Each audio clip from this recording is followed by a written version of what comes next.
Hi friends, 1.5 kg mutton ಮಾಡುವ ವಿಧಾನ.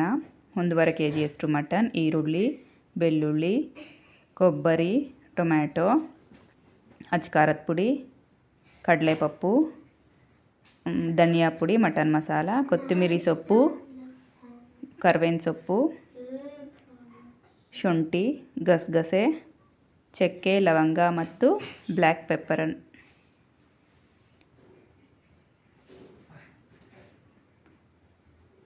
Red chilli add ಮಾಡಿರಿ ರೋಸ್ಟ್ ಮಾಡೋದಕ್ಕೆ. ಈಗ ಎಲ್ಲ ಐಟಮ್ಸ್ನ ರೋಸ್ಟ್ ಮಾಡಿ ಸೈಡ್ಗಿಟ್ಟು ಒಂದು ಕಡೆ ಕುಕ್ಕರ್ ಇಟ್ಟು ಆಯಿಲ್ ಹಾಕಿ ಎಣ್ಣೆ ಹಾಕಿ ಸಾಸಿವೆ ಹಾಕಿ ಸಿಡಿದ ನಂತರ ಕೊತ್ತಂಬರಿ ಸೊಪ್ಪು, ಈರುಳ್ಳಿ ಮಿಕ್ಸ್ ಮಾಡಿ ಈರುಳ್ಳಿ ಬ್ರೌನ್ ಕಲರ್ ಆಗಿದ ತಕ್ಷಣ ಕ್ಲೀನಾಗಿ ತೊಳೆದು ಇಟ್ಟಿರುವಂತಹ ಸೈಡ್ಗಿಟ್ಟಿರುವಂತಹ ಮಟನನ್ನು ಮಟನ್ ಹಾಕಿ 1.5 kg ಮಟನ್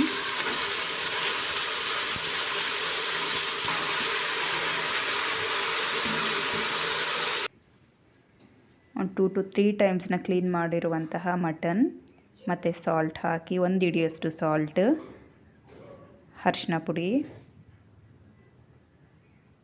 ಹಾಕಿ ಮಿಕ್ಸ್ ಮಾಡಿ ಮಟನ್ ನೀರು ಬಿಡೋವರೆಗೂ ವೆಯ್ಟ್ ಮಾಡಿದ ನಂತರ ರುಬ್ಬಿಟ್ಟಿರುವಂತಹ ಮಸಾಲಾನ ಆ್ಯಡ್ ಮಾಡಿ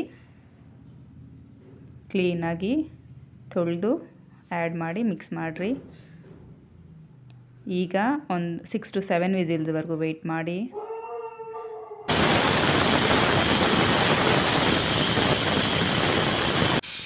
ಈಗ ಸ್ಟೀಮ್ ಓಪನ್ ಮಾಡುವ ಸಮಯ.